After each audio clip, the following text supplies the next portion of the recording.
Rebecca Quinn, congratulations. How does it feel to get your first, second, third women's national team goals here at the Olympic qualifiers? It's pretty surreal. It's definitely not something I woke up thinking I was going to do today. But I took the opportunities that I got in the game, and I'm glad that I fully took those chances. Excellent. Now you're one of only 4 Canadian players to score 3 goals in one game. You did it in 7 minutes. Can you talk a little bit about how that happened? Yeah, the one that Tank set up, it was a beautiful setup, and I just decided to really go for it and put some power into it. And then the other one, Tank again with a great setup, and it's just placing it in the corner. She really did that for me. Okay, and lastly, what are you looking forward to in the semifinal? Just qualifying for the Olympics. We've played with such quality these past few games, so just carrying that on to the next game. I'm really excited to see the quality of soccer that we play. Congratulations, thank you. Melissa Tancredi, great game tonight. What was it like going out there with all those young players who were probably a little bit excited to be playing, for some of them, in their first qualifier match? Yeah, it was good. I knew it was going to be a lot of energy out there. I think it was more important for us just to keep the structure and keep everyone calm and, you know, keep the momentum going and the good feeling around the game, just to so people don't get frustrated and start throwing the ball away. But, you know, it was fun, you know, having those girls just running the flanks and just filling the middle and trying to get on the end of things is kind of fun as a forward. Now you're one of the Canadian players with the most I think it's Olympic qualifier goals, putting in 3 this tournament. I'd have to get you the exact numbers. But what is it like, you know, consistently scoring for your team and being able to help them qualify for an Olympic Games, fingers crossed? Huge. I think that's my job. I think, you know, it's huge to come up in tournaments like this. You know, you always want to perform before the Olympics and have that momentum going in. And, you know, anything I can do for this team, whether it be assists, goals, you know, just being a presence out there, I'm up for the game. Now, you know, some people in the past have said that Canada lacked scoring ability. We've gone, I don't even know how many goals uncontested in this tournament. What do you say about our striking prowess? I think we have 24-4 and 0 against. So, you know, it was a huge, you know, something that we had to overcome after the World Cup for sure. And it's a bit of a stigma around us, but we knew we had to come out and really perform the way we knew we could. And I think we've proven that. And I think, you know, it's not only our movements, but it's our quality final acts that are just kind of getting the ball into the net for us. Congratulations, your first start for the women's national team and your first goal. How do you feel? It feels amazing. I mean, I've been waiting for that moment for a while now, so I'm really happy it finally happened. How do you feel about playing in this Olympic qualifier? It's been a dream of mine to be part of that team for so long, so it feels like a dream come true. Yeah, good. I mean, it was sort of mission accomplished tonight. You know, we challenged the group of players going out there tonight to maintain that intensity and focus. And it was wonderful just watching some of those young players come alive and, you know, you put a different group of players on and the chemistry's still there and they're working hard for each other. So it was really good tonight. They set themselves an internal target and reached it. And they had in the previous game as well and reached that. So, I mean, that's what I'm really enjoying about the team. They see it, they say it, and then they do it. So it's, you know, when you get a group of people like that are going to commit, even on a night like this,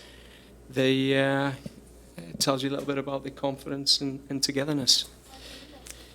Yeah, I mean, we were sort of hoping it was going to be Costa Rica coming out the group. I think they're an exciting team, and it'll make for a great game. They've improved massively. We've seen that in the Women's World Cup, you know, that draw, 1-1 draw with Brazil, and, you know, Canada knows how hard it is to get a result against Brazil in our last games. And they've got some quality players. You know, Rodriguez, Cruz. I mean, we've seen them in 2012, and to be fair, we obliterated them in the qualifying tournament. But those players were very young. They were just coming out of a U20 team and hadn't had a great amount of time together. So 4 years on, you can see their pedigree starting to show.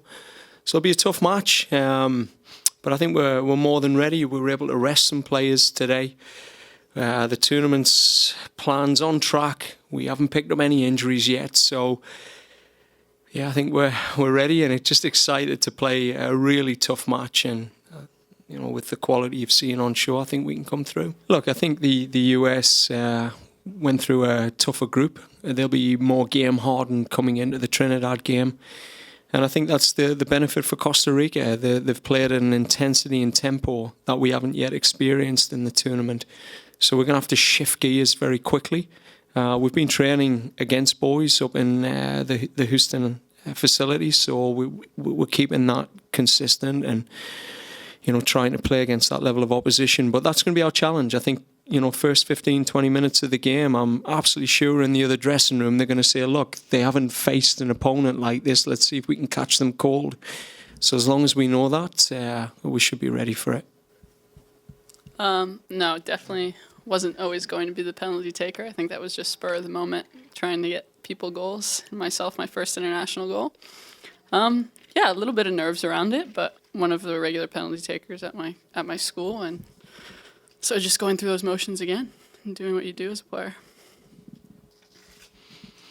I think Steph Labby had dibs on the second one. She was she was on her way. It was fun just getting on the ball, living on it and being able to play. I mean, they set a low block for us, and so that's where our midfield could shine on the ball. And Jess and I had a fun time playing combinations and really just doing what we love to do, have the ball at our feet. Well, I remember coming in 2012 and we beat Cuba 2-0 in our first game, and you look down the bench and things are very different now. It's a very exciting team, and we've put a lot of work in our Excel system. That's been a huge shift for the last 4 years, building our regional Excel centres, aligning the philosophy so that people like Gabrielle, Carle, Deanne Rose can just literally come out of those centres from the U17 or 20s and have a consistent philosophy. So they've slotted into our culture well. Quinny's a big part of that. She's came through the 17s and 20s. She's had over 300 days in our youth programme, which prepares her for moments like this, so she can just come in focused and score hat-tricks. So look, the future's bright, but just don't underestimate the amount of work that's gone on behind the scenes in the provinces to get it all tied together. People like Bev Priestman, Danny Worthington have done some phenomenal work.